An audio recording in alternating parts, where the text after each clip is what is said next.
मैं आपको प्रोत्साहित करना चाहता हूं, आपको मैं इनकरेज करना चाहता हूं। आप बहुत अच्छे विश्वासी भाई हैं, आप बहुत अच्छी विश्वासी बहन हैं, आपका बेटा बहुत अच्छे विश्वास में है, आपकी बेटी बहुत अच्छे विश्वास में है, आपका पूरा परिवार बहुत अच्छे विश्वास में है। पर सावधान, आप भटक सकते हैं।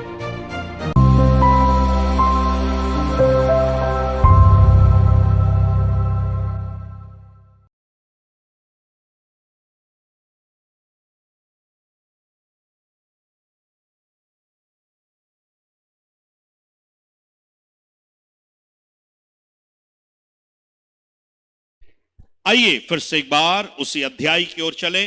बुक ऑफ हिब्रूज चैप्टर 2 और उसके पहली आयत को पढ़ने पाए। इब्रानियों की पत्री उसका दूसरा अध्याय और उसकी पहली आयत को कोई भी पढ़ दें जिनके पास माइक है, इस पद को पढ़ने में सहायता करने पाए। इस कारण चाहिए कि हम उन बातों पर जो हमने सुनी हैं और भी मन लगाएं। मेरे प्रिय भाई और बहनों, पिछले 4-5 हफ्तों से हम इस पद को पढ़ रहे हैं और मनन कर रहे हैं, जहां पर प्रभु का दास उन तमाम विश्वासी भाइयों को, बहनों को लिख रहा है कि उन बातों पर जो हमने सुनी हैं। हम जब से विश्वास किए हैं, जब से हम प्रभु में आए हैं, हमने बहुत सी बातों को सुना है। संदेशों के माध्यम से, कॉटेज मीटिंग के माध्यम से, ऐसे बहुत से तरीके हैं जिसके द्वारा हमने परमेश्वर की बातों को सुना है। अब कहता है उन बातों को जिनको हमने सुना है और भी मन लगाएं। जितना हो सके उन बातों पर हम ध्यान देने पाएं। आगे पढ़िए।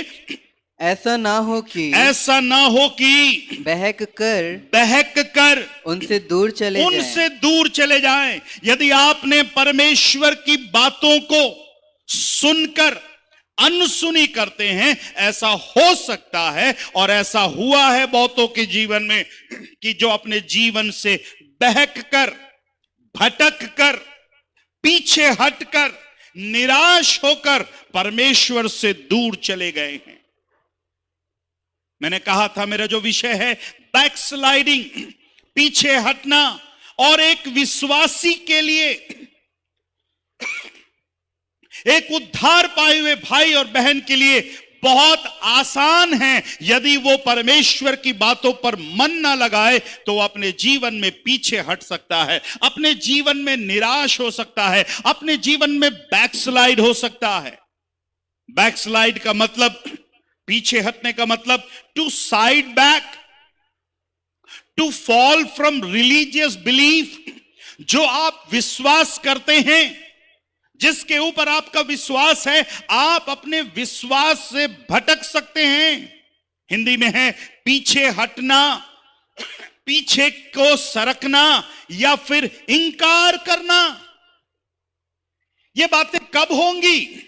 ये बातें तब होंगी जो बातों को आपने सुना है और आपने उन बातों पर क्या नहीं लगाया? मन नहीं लगाया। आपने उन बातों पर ध्यान नहीं दिया। मेरे प्रिय भाई और बहनों, ये बातें अविश्वासियों के लिए नहीं लिखी गई हैं, ये बातें विश्वासियों के लिए लिखी गई हैं। ये बातें कलीसिया में आराधना करने वालों के लिए लिखी गई हैं। पत्रियों की बातें, रोमियो की पत्री से लेकर जितने भी पत्रियां हैं, इन पत्रियों की बातें अविश्वासियों के लिए नहीं है, पर विश्वासियों के लिए हैं, जो उन कलीसियाओं में प्रभु की क्या कर रहे हैं? आराधना कर रहे हैं। और हमने 4 बातों को पिछले सप्ताह तक हमने देखा था कि कैसे एक विश्वासी बैकस्लाइड हो सकता है, कैसे एक विश्वासी पीछे हट सकता है, भटक सकता है, विश्वास से बहकर दूर जा सकता है। और हमने कुछ बातों को हमने देखा था। पहली बात हमने देखा था सेल्फिश एब्जॉर्प्शन, स्वार्थी अवशोषण। जब हमारे जीवन में स्वार्थपन आता है, मैं सारी बातों को दोहरा नहीं पाऊंगा, उन सारे रेफरेंस को मैं पढ़वा नहीं पाऊंगा, पर मैं आशा करता हूं आप उस रेफरेंसेस को लिख रहे हैं और उन पॉइंट्स को आप लिख रहे हैं। दूसरी बात, रिलीजियस इंडिफरेंस, धार्मिक उदासीनता, बहुतों का प्रेम ठंडा हो जा रहा है। यस मेरे प्यारो, अंतिम दिनों में ऐसा होगा और ऐसा हो रहा है कि बहुत से लोग विश्वास से भटक जाएंगे, उनका प्रेम ठंडा हो जाएगा। अपने आप को जांचने की जरूरत है, अपने आप को परखने की जरूरत है। तीसरी बात हमने देखा था, बॉन्डेज टू फॉर्म्स, बंधनों का, एक प्रकार का रूपों का बंधन, एक प्रकार के बंधन में है और उस बंधन के कारण वो बाहर नहीं निकल पा रहा है। हमने देखा था जिन्होंने ज्योति पाई, जिन्होंने स्वर्गीय वरदान का स्वाद चख चुके, जो पवित्र आत्मा का अनुभव पाए, उत्तम वचन का स्वाद चख चुके, आने वाली युग के सामर्थ्य का स्वाद चख चुके, ऐसे लोग भी भटक गए। पर हमने एक और आयत पढ़ी थी कि प्रभु आपके किए गए प्रेम को, प्रभु के लिए किए गए आपके प्यार को प्रभु जानता है, समझता है। और फिर पिछले रविवार को हमने एक और बिंदु पर मनन किया था कि डिवाइन डिस्प्लेजर, दैवीय अप्रसन्नता, परमेश्वर की एक खुशी उनके जीवन में नहीं है। या तो लिखा है धर्मी जन विश्वास से जीवित रहेगा, नहीं तो वो पीछे हट सकता है। कितने लोग हैं अपने जीवन में पीछे हट रहे हैं। प्रिय भाई और बहनों, आज की सुबह यदि आप मुझे सुन रहे हैं, यदि आप मुझे देख रहे हैं, मैं आपको प्रोत्साहित करना चाहता हूं, आपको मैं इनकरेज करना चाहता हूं। आप बहुत अच्छे विश्वासी भाई हैं, आप बहुत अच्छी विश्वासी बहन हैं, आपका बेटा बहुत अच्छे विश्वास में है, आपकी बेटी बहुत अच्छे विश्वास में है, आपका पूरा परिवार बहुत अच्छे विश्वास में है। पर सावधान, आप भटक सकते हैं। जो समझता है कि वह स्थिर है, कहीं गिर ना जाए, कहीं भटक ना जाए, कहीं फिसल ना जाए। बहुत से लोग हैं अपने जीवन में, विश्वासी जीवन में बहुत आत्मिक उन्नति पाए, भौतिक उन्नति पाए, पर आज अपने जीवन में एक गिरी हुई हालात में हैं, भटकी हुई हालात में हैं, बहकी हुई हालात में हैं। और आज मैं पांचवा बिंदु, पांचवी बात मैं आपके सामने में रखना चाहूंगा, और वो है लॉस ऑफ स्पिरिचुअल इंथुसियाज्म, एक प्रकार का आत्मिक उत्साह में कमी। शरीर में बहुत सी खुशी है, आनंद है, पर आत्मिक जीवन में, आत्मिक रीति से बहुत से लोग खुश नहीं हैं, उत्साह नहीं है, उनके आत्मिक जीवन में कमी आ गई है। और आज मैं आपको एक कलीसिया का उदाहरण दूंगा। आप सोच रहे होंगे कौन से चर्च का नाम लेगा। नहीं, बाइबल में लिखा है। मैं आपको बाइबल से ही तमाम बातें बताऊंगा।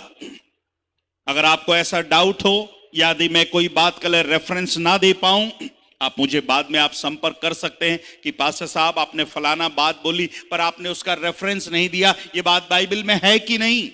क्योंकि यहां पर मैं खड़ा हूं, जो बातें बाइबल में हैं उन्हीं बातों को मैं बताऊंगा। मैं अपने दिमाग और बुद्धि से बताने के लिए नहीं हूं, पर बाइबल की बातों को बताने के लिए हूं, बाइबल से आपको सावधान करने के लिए हूं, बाइबल से आपको समझाने के लिए हूं। लॉस ऑफ स्पिरिचुअल इंथुसियाज्म, आत्मिक उत्साह में कमी। प्रकाशित वाक्य की पुस्तक, बाइबल की अंतिम पुस्तक या फिर नए नियम की अंतिम पुस्तक, 2 अध्याय। जितने लोग सुन रहे हैं, मैं आशा करता हूं इन आयतों को आप निकाल रहे होंगे और आप जरूर से लिख भी रहे होंगे। बाद में भी आप इनको पढ़ेंगे, निश्चित तौर पर प्रभु आपको आशीष देगा और परमेश्वर अपने वचन के द्वारा आपसे बातें करेगा। 2 अध्याय, प्रकाशित वाक्य की पुस्तक 2 अध्याय और उसके दूसरी आयत से हम पढ़ने पाएंगे, यह संदेश इफिसुस की कलीसिया को लिखा गया है। इफिसुस की कलीसिया एक अच्छी कलीसिया, और परमेश्वर ने अपने दास यूहन्ना के द्वारा 7 कलीसियाओं को चिट्ठी लिखी, 7 कलीसियाओं को पत्र लिखा, और उन कलीसियाओं में यह पहली कलीसिया है जिसको पत्र लिखा। और हम देखेंगे कि प्रभु कुछ बताना मांग रहा है, प्रभु कुछ बताना मांग रहा, कुछ समझाना मांग रहा है। इस कलीसिया के बारे में क्या बता रहा है?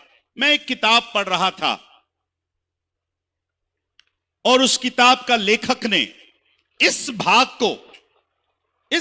को जो पहले वचन से लेकर 7वें वचन तक है, इस भाग को उस परमेश्वर के दास ने नाम दिया है केयरलेस चर्च।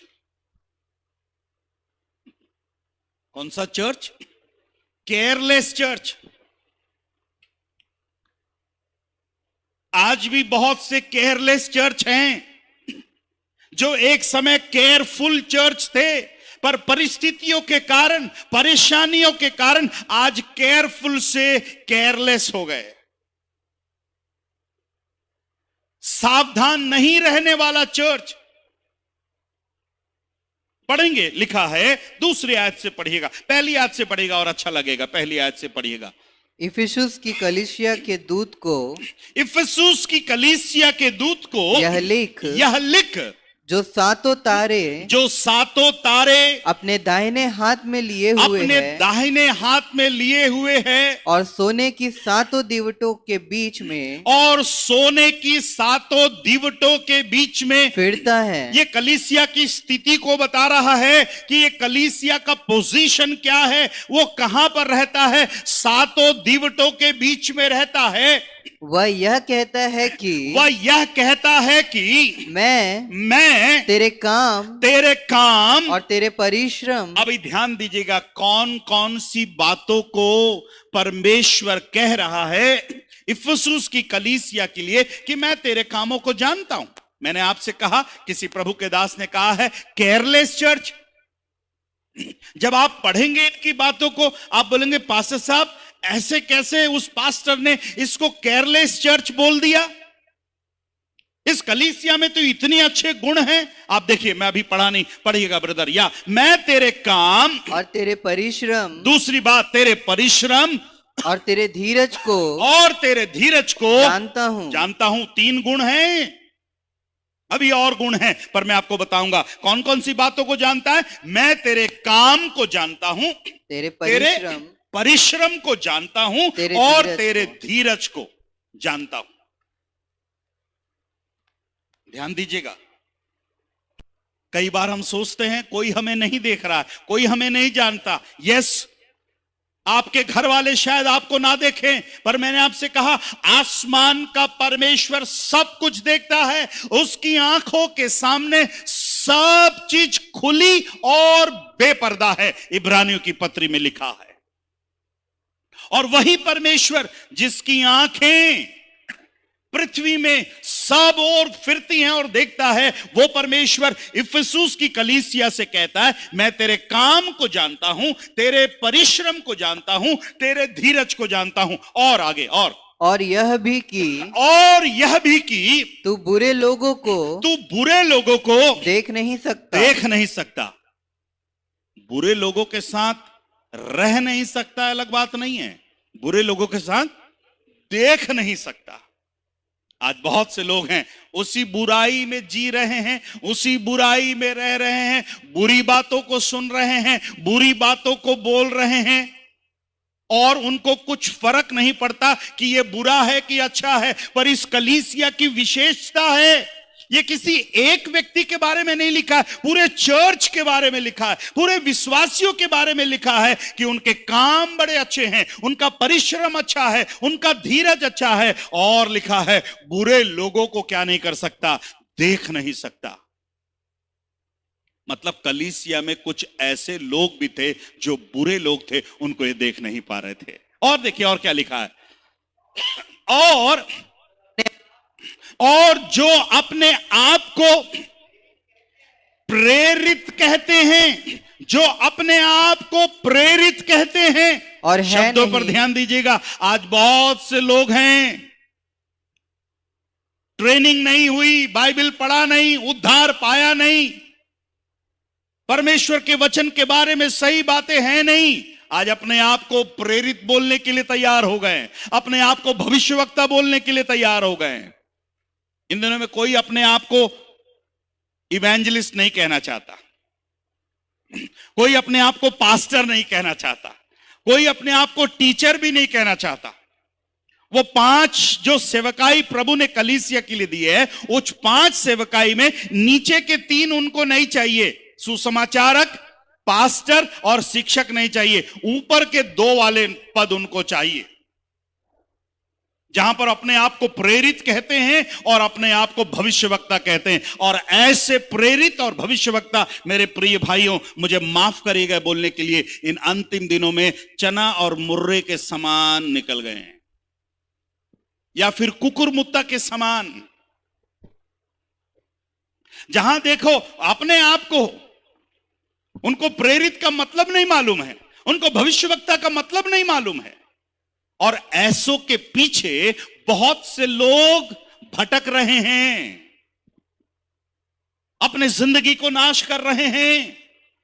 परमेश्वर ने इफिसियों की कलीसिया को चेतावनी दिया कि भैया सावधान रहिए, और जो अपने आप को प्रेरित कहते हैं और है नहीं, अब वो क्या है पता नहीं, पर अपने आप को क्या कह रहे हैं, प्रेरित कह रहे हैं। इसलिए तीमुथियुस की पत्री में लिखा है, वे भक्ति का भेष तो धरेंगे पर उसकी शक्ति को नहीं मानेंगे। कई घरों में अभी भी पूरा का पूरा परिवार सीरियल देखने में लगा हुआ है, फिल्म देखने में लगा हुआ है, कहता है भक्ति का भेष तो धरेंगे, हाँ, पर को ना मानेंगे, उसकी शक्ति को ना मानेंगे। अगर इतना ही लिखा रहता तो काफी था, पर इसके आगे और भी लिखा है। क्या लिखा है? ऐसों से चिपके रहना, परे रहना, ऐसों के कांटेक्ट में रहना, ऐसों से प्रार्थना करवाना, ऐसों को अपनी समस्या बताना, ऐसों के पास समाधान लेना, ऐसा नहीं लिखा है। ऐसों से क्या रहना? परे रहना, ऐसों से दूर रहना, जिनके जीवन में भक्ति नहीं है। परमेश्वर ने कहा, ये होठों से मेरा आदर करते हैं पर इनका हृदय मुझसे क्या है? दूर है। आज कितने लोग धोखा खा रहे हैं, ऐसे लोगों के कारण धोखा खा रहे हैं। पर इफिसुस की कलीसिया को फिर से एक बार वापस लौट कर आए, इफिसुस की कलीसिया के उन शब्दों को हम ध्यान देने पाएंगे। फिर से पढ़ देंगे भाई अभिषेक। और जो अपने आप को दूसरे पद से पढ़िएगा, 2 पद से। मैं तेरे काम तेरे परिश्रम और तेरे धीरज को जानता हूँ, और यह भी कि तू बुरे लोगों को देख नहीं सकता, और जो अपने आप को प्रेरित कहते हैं और है नहीं, उन्हें तूने परख कर झूठा पाया। मतलब परखने की आत्मा भी इस कलीसिया में थी, स्पिरिट ऑफ डिसर्नमेंट था इस कलीसिया में। ये लोगों को देखकर पहचान जाते थे, ये तो प्रेरित नहीं है, ये झूठा आदमी है, ये भविष्यवक्ता नहीं है, इसकी भविष्यवाणियां झूठी है। कितनी अच्छी बात है। हर एक कलीसिया में ऐसा गुण होना बहुत जरूरी है। हर एक परिवार के भाई और बहन में, विश्वासियों में यह गुण होना बहुत जरूरी है। इतने गुणों को देखने के बाद और भी कुछ लिखा है, माफ करेगा, और भी कुछ लिखा है। तू धीरज धरता है, और इतना पेशेंस है।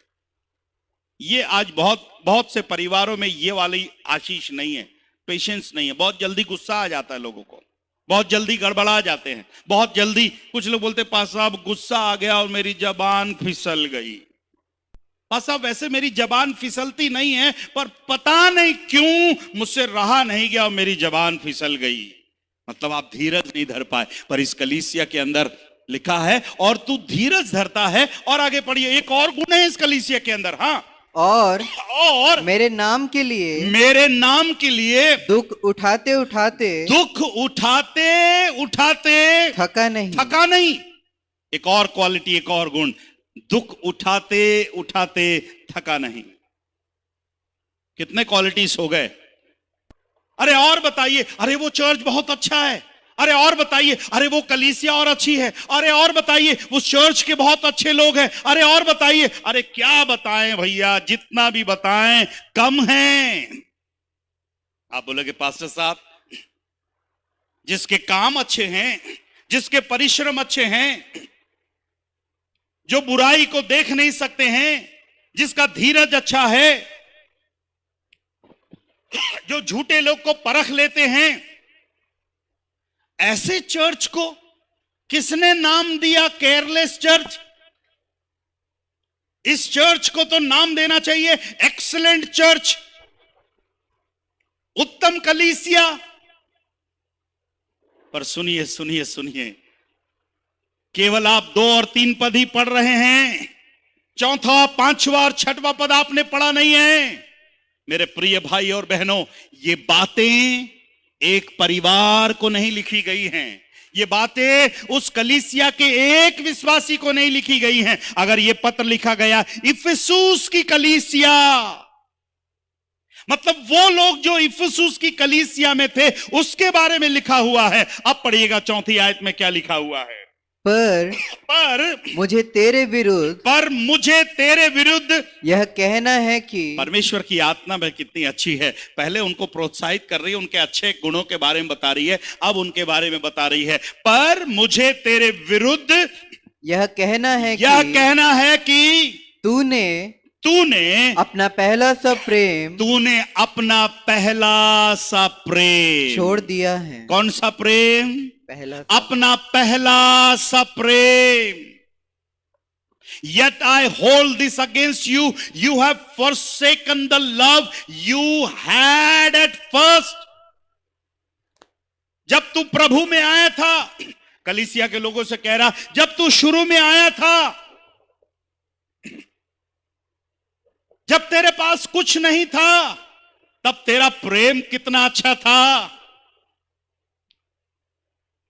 आराधना के लिए कैसे दौड़ दौड़ कर तू आता था। तेरे पास साइकिल नहीं था, मोटरसाइकिल नहीं था, कार नहीं था, मोबाइल नहीं था, बाइबल नहीं था, घर में पंखा नहीं, कूलर नहीं, एसी नहीं, पर तेरा प्रेम कितना बढ़िया प्रेम था। पर प्रभु कहता है, तेरे विरुद्ध मुझे यह कहना है, तूने अपना पहला सा प्रेम क्या कर दिया है? छोड़ दिया है। मेरे प्रिय भाई और बहनों, इस कलीसिया की समस्या यह थी, कर तो रहे थे, काम भी कर रहे थे, मेहनत भी कर रहे थे, धीरज भी धर रहे थे, बुरे लोग को पहचान रहे थे, पर प्रभु कहता है प्रेम से नहीं कर रहे थे। इस कलीसिया के पास्टर को अगर कोई पूछता होगा तो वो बताता होगा, पूरा हफ्ता भर मीटिंग हो रही है हमारे यहां, सोमवार बिजी, मंगलवार बिजी, बुधवार बिजी, गुरुवार बिजी, शुक्रवार बिजी, शनिवार बिजी, संडे तो और बिजी। मतलब कुल मिलाकर ये चर्च के पास टाइम ही नहीं होगा, इतना मेहनत कर रहे, इतना मेहनत कर रहे। आज भी बहुत सी कलीसिया मेहनत कर रही, सभी पादरी बिजी हैं। और एक ऐसे पास्टर जो बिजी है, एक ऐसा चर्च जो बिजी है, वहां पर प्रभु कहता है, मुझे तेरे विरुद्ध यह कहना है कि तूने अपना पहला सा प्रेम छोड़ दिया है, तूने अपना पहला सा प्यार त्याग दिया है। और आगे पढ़िए क्या लिखा 5वीं आयत में, इसलिए स्मरण कर कि, याद रख कि तू कहां गिरा है। कहां से गिरा है? मतलब ये कलीसिया क्या हो गई है? गिर गई है। अरे गिर गई? ये तो काम करने वाली कलीसिया है, परिश्रम करने वाली कलीसिया है, धीरज धरने वाली कलीसिया है, बुरे लोगों को पहचानने वाली कलीसिया है, जो प्रेरित है नहीं उनको पहचानने वाली कलीसिया है। और ऐसी कलीसिया के लिए प्रभु कह रहा है, तू कहां से गिर गया है? तू कहां था?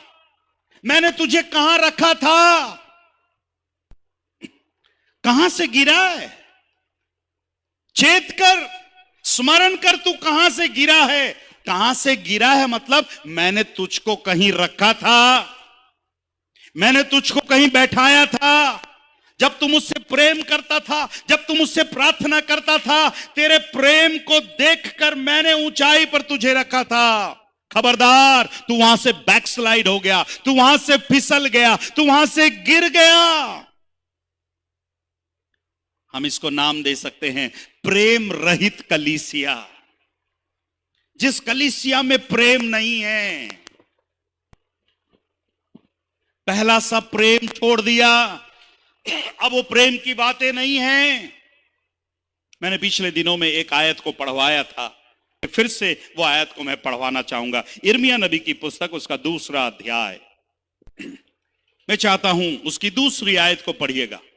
यहोवा का यह वचन, यहोवा का यह वचन मेरे पास पहुंचा, मेरे पास पहुंचा। जा और यरूशलेम में पुकार कर यह सुना दे, यहोवा यह कहता है, यहोवा यह कहता है, तेरी जवानी का स्नेह और तेरे विवाह के समय का प्रेम मुझे स्मरण आता है। परमेश्वर एक उदाहरण दे रहा है यहां पर, तेरे जवानी का स्नेह, जब तू जवान था। अब जितने मुझे सुन रहे हैं आप ध्यान दीजिए, जब आप जवान थे आपका प्रेम प्रभु के लिए कैसा था, और जब आप एक उम्र आपकी हो गई, कितने साल हो गए मुझे नहीं पता, आपका प्रेम प्रभु के लिए कैसा है। आजकल के जवानों का प्रेम अभी ही ठंडा है, 15 साल के बाद और कितना ठंडा होगा मैं समझ सकता हूं। अभी ही बाइबल नहीं पढ़ा जा रहा है, 15 साल के बाद बाइबल रहेगी ही नहीं, शायद वो भी रद्दी में बिक जाए। तेरे जवानी का प्रेम, तेरे जवानी का स्नेह और तेरे विवाह के समय का प्रेम मुझे स्मरण आता है कि तू कैसे जंगल में मेरे पीछे पीछे चली, जहां भूमि ज्योति बोई ना गई थी। जंगल में भी, जहां पर कोई सुख सुविधाएं नहीं थी, ऐसे समय में भी तूने मुझसे प्यार किया।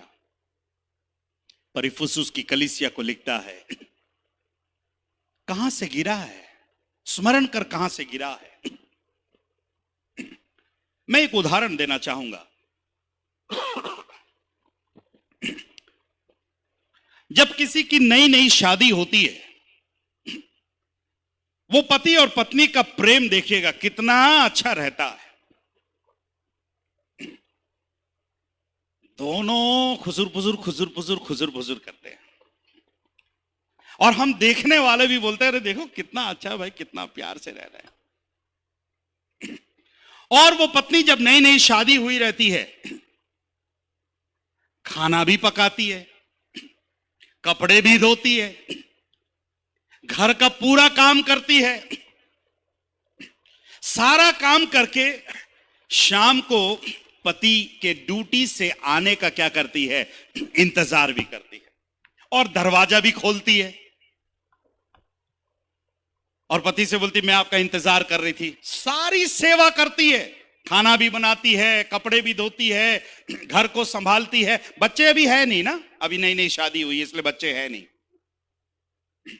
पति का इंतजार करती है, फिर पति आने के बाद चाय साथ में पीते हैं, डिनर साथ में करते हैं, लंच साथ में करते हैं, बातें साथ में करते हैं। पर जैसी अब ये शादी को 20 साल हो गए समझ लीजिए, या 25 साल हो गए, पत्नी अभी भी खाना बनाती है, पत्नी अभी भी कपड़े धोती है, पत्नी अभी भी घर को संभालती है, पति अभी भी ड्यूटी आता है, पर अब दरवाजा खोलने पत्नी नहीं जाती है। ड्यूटी जाने से पहले ही उसको चाबी दे देती है कि एक चाबी अपने पास रखना, एक चाबी मैं रखूंगी, तुम कब आओगे पता नहीं, अपने आप खोल लेना। अब पत्नी चाय नहीं देती है, खाना नहीं देती है। पति आने से पहले पत्नी खाना खा के सो जाती है, पति को बोलती है जी आप खा लीजिएगा, काम तो अभी भी कर रही है, घर में अभी भी है, पति के साथ ही है। फर्क कहां आ गया? फर्क कहां आ गया? उसके प्रेम में कमी आ गई, उसके प्यार में कमी आ गई। मेरे प्रिय विश्वासी भाई और बहनों, अंतिम दिनों में हैं और इन अंतिम दिनों में ऐसा होगा और ऐसा हो रहा है कि बहुतों का प्रेम क्या हो रहा है? ठंडा हो रहा है। वो कलीसिया जो बहुत बिजी थी, वो भाई जो बहुत प्रार्थना करने वाले थे, वो बहन जो बहुत बाइबल पढ़ने वाली थी, वो परिवार जो बहुत उपवास करने वाला था, आज बाइबल नहीं पढ़ा जा रहा उनसे, आज प्रार्थना नहीं किया जा रहा उनसे, आज उपवास नहीं किया जा रहा है। आज परमेश्वर की बातें उनके घर में नहीं है, आज परमेश्वर का वचन उनके घर में नहीं है, और उनकी ये बातों से ऐसा लग रहा है कि वो बहक रहे हैं, वो भटक रहे हैं। प्रभु ऐसे कलीसिया को चेतावनी दे रहा है, चेत कर, तू कहां से गिरा है? मैंने तुझे कहां रखा था और तू कहां से गिर गया?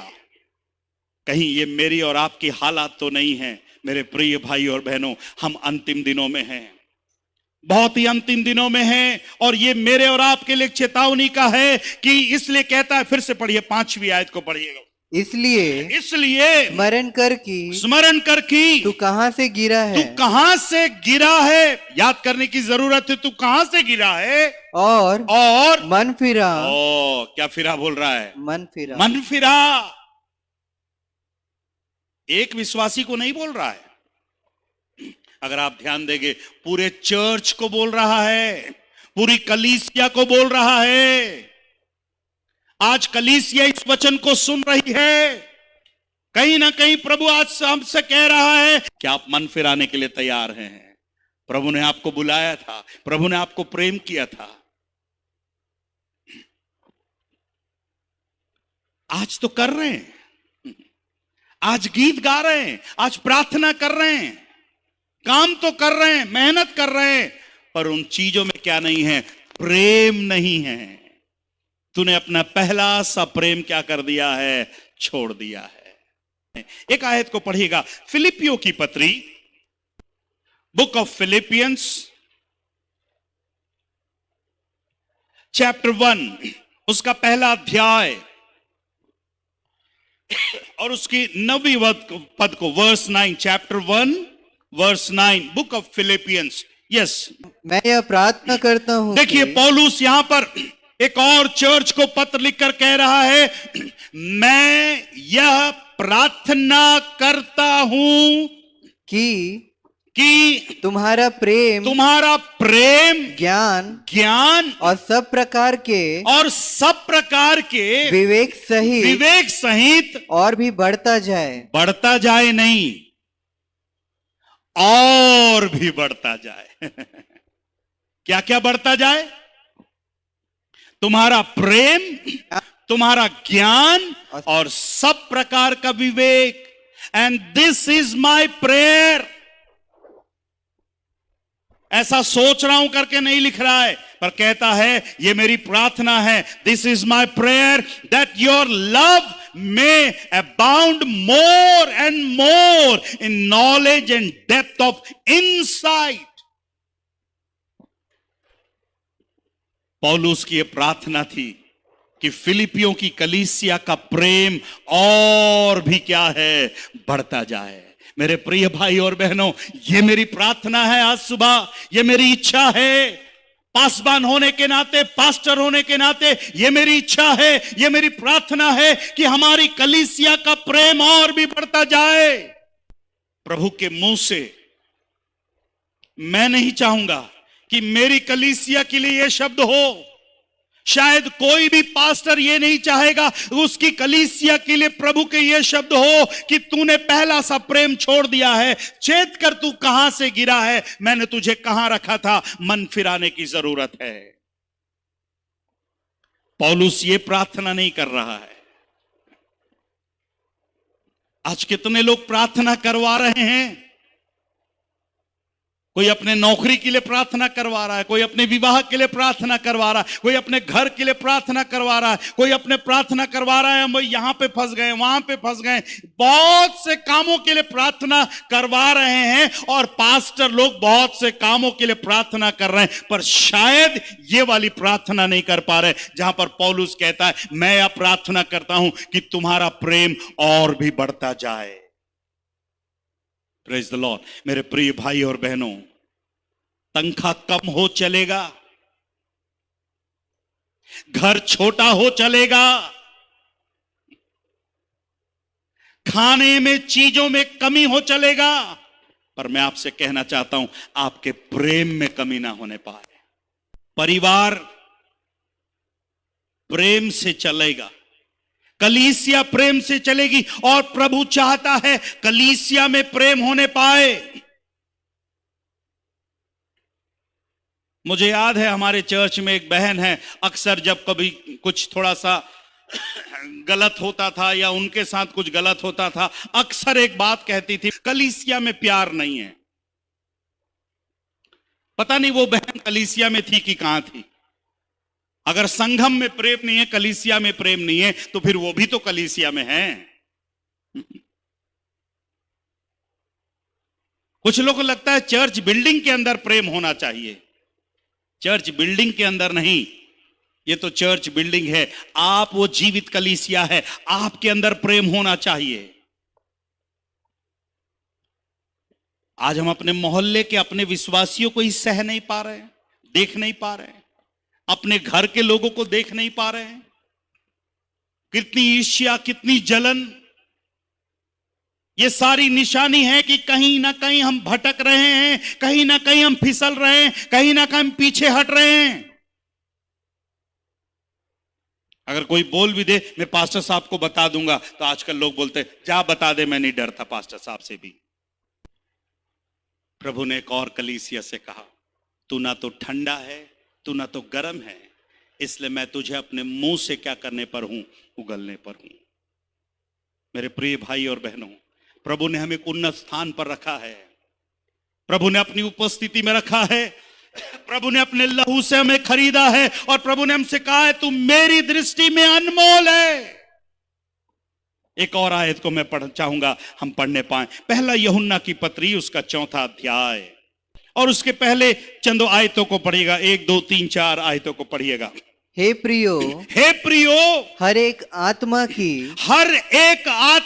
की प्रतीति ना करो। ओ सावधान रहिए कलीसिया, हर एक आत्माओं की प्रतीति ना करो, हर एक भविष्यवक्ताओं की विश्वास ना करो, हर एक प्रेरित के ऊपर विश्वास ना करो, हर एक पास्टर के ऊपर विश्वास मत करो, क्योंकि मैंने पहले ही पढ़वा दिया, क्योंकि भक्ति का भेष तो धरेंगे पर उसकी शक्ति को नहीं मानेंगे। इसलिए ऐसे पास्टर से, ऐसे टीचर से, ऐसे इवेंजलिस्ट से, ऐसे भविष्यवक्ता से, ऐसे प्रेरित से सावधान रहिएगा। प्रभु कहता है हर एक आत्मा की प्रतीति ना करो, वरन आत्माओं को परखो, वरन आत्माओं को परखो। और ये गुण इफिसियुस की कलीसिया में था, आत्माओं को परखो कि वे परमेश्वर की ओर से, कि वे परमेश्वर की ओर से है कि नहीं। अरे भैया, कम से कम थोड़ा परख लो कि वो परमेश्वर की ओर से है कि नहीं, क्योंकि सभी प्रेज द लॉर्ड बोल कर ही आते हैं। सभी क्या बोल कर आते हैं? प्रेज द लॉर्ड बोल करके आते हैं, और हमको लगता है प्रेज द लॉर्ड बोला मतलब अपना आदमी है। अरे वो लग रहा है अपना आदमी है, पर आपको परखने की जरूरत है, आपको जानने की जरूरत है। नहीं नहीं, उसने इंग्लिश में प्रेज द लॉर्ड बोला,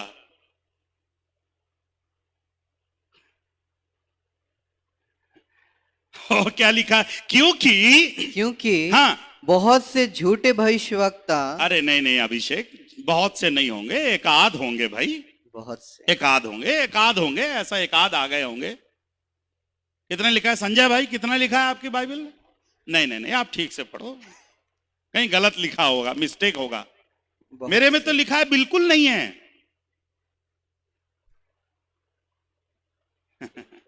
कितने लिखा है भैया? बहुत से। अंग्रेजी में क्या लिखा है? many false prophets, क्योंकि बहुत से झूठे भविष्यवक्ता जगत में भिलाई में नहीं, कहां पर? जगत में मतलब जगत में निकल खड़े हुए। पता नहीं इतने दिन कहां थे, इतने दिन कहां सोए थे, कैसे थे, किस हालत में थे, पता नहीं, पर इन अंतिम दिनों में जगत में निकल कर क्या हो गए हैं? खड़े हो गए हैं। और वो आपको बोलेंगे मैं भी चर्च चला सकता हूं। कितने भविष्यवक्ता? बहुत से झूठे भविष्यवक्ता, जिनकी भविष्यवाणी झूठी भविष्यवाणी है। परखने की जरूरत है, सावधान रहने की जरूरत है। मैं अपनी कलीसिया को सावधान कर रहा हूं।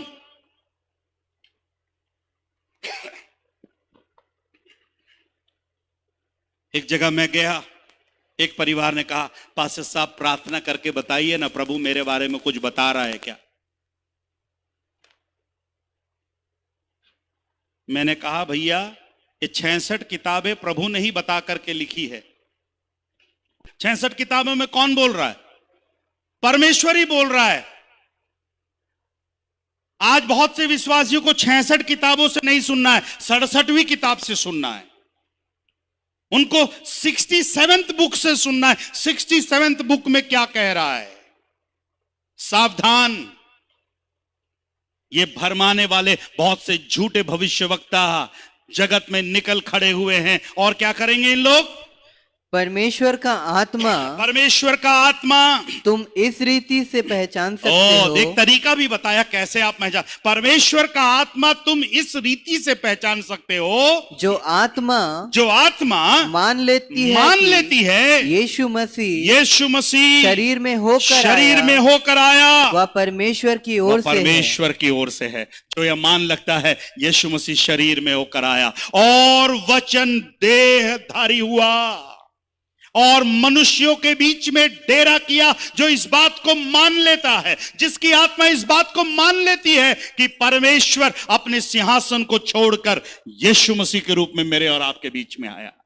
Hallelujah, hallelujah. आज बहुत से लोग यीशु मसीह को नहीं मानते हैं, यीशु मसीह की बातों को नहीं मानते हैं। ऐसे से सावधान रहिएगा।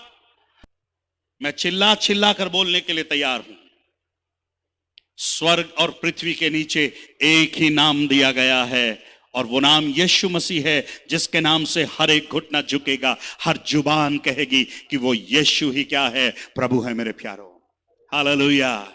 यदि आप सावधान ना रहें, यदि आप सचेत ना रहें, आप भटक सकते हैं, आप गिर सकते हैं मेरे भाई। आगे पढ़िए क्या लिखा है? और जो आत्मा यीशु को नहीं मानती, वह परमेश्वर की ओर से नहीं, और वही तो मसीह के विरोधी की आत्मा है, जिसकी चर्चा तुम सुन चुके हो कि वह आने वाला है, अब भी जगत में है। मसीह विरोध की आत्मा अब भी जगत में है। वो झूठे झूठे भविष्यवक्ताओं को खड़ा कर रही है, झूठे झूठे प्रेरितों को खड़ा कर रही है, झूठे झूठे पास्टरों को खड़ा कर रही है, झूठे झूठे विश्वासियों को खड़ा कर रही है। और ये लोग कौन हैं? ये लोग वो लोग हैं जो भक्ति का भेष तो धरे हैं पर उसकी शक्ति को नहीं मान रहे हैं। ऐसों से क्या रहना? दूर रहना, परे रहना।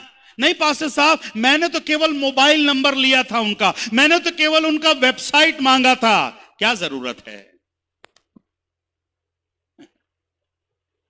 जरूरत ही नहीं है। जिस गली जाना नहीं वहां का रास्ता क्यों पूछना? जिससे मित्रता नहीं करनी उसका नाम क्यों पूछना? उसका मोबाइल नंबर क्यों पूछना?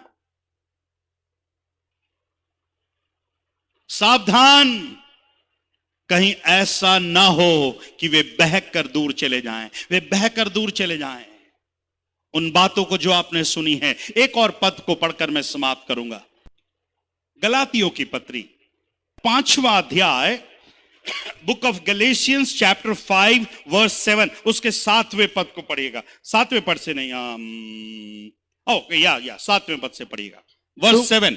तुम तो भली भांति, हाँ, भली भांति दौड़ रहे थे। कैसे दौड़ रहे थे? भली भांति। अरे कैसे दौड़ रहे थे? आपने सुना नहीं? पौलुस कहता है तुम तो भली भांति दौड़ रहे थे, चल रहे थे नहीं लिखा है, दौड़ रहे थे। तुम तो भली भांति दौड़ रहे थे।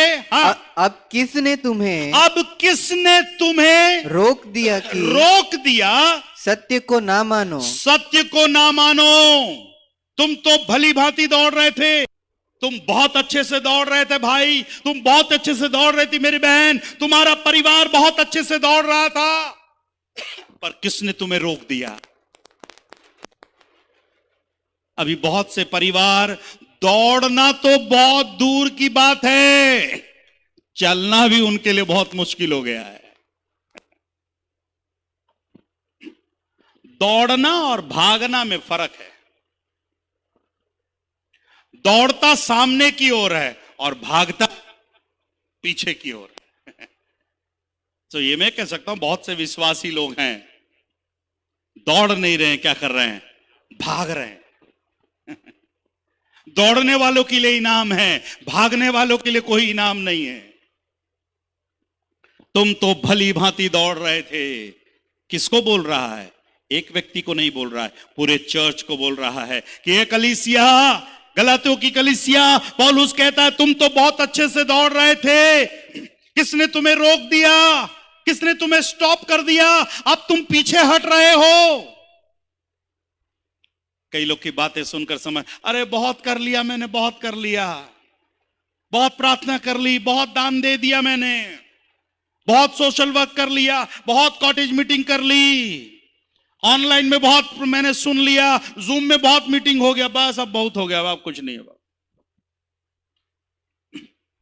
ऐसे लोगों को अगर यदि आप देखो, ऐसे लोगों को यदि आप मिलो, ऐसे लोगों की यदि बातों को सुनो, तो समझ लेना कहीं ना कहीं वो अपने जीवन में बैकस्लाइड हो रहा है, अपने जीवन में पीछे हट रहा है, उसके जीवन में उत्साह में कमी आ गई है, उसके आत्मिक जीवन में उत्साह नहीं रहा, उसके मसीही जीवन में उत्साह नहीं रहा, उसके मसीही जीवन में अब वो प्रेम नहीं रहा, उसने अपना पहला सा प्रेम क्या कर दिया है? छोड़ दिया है।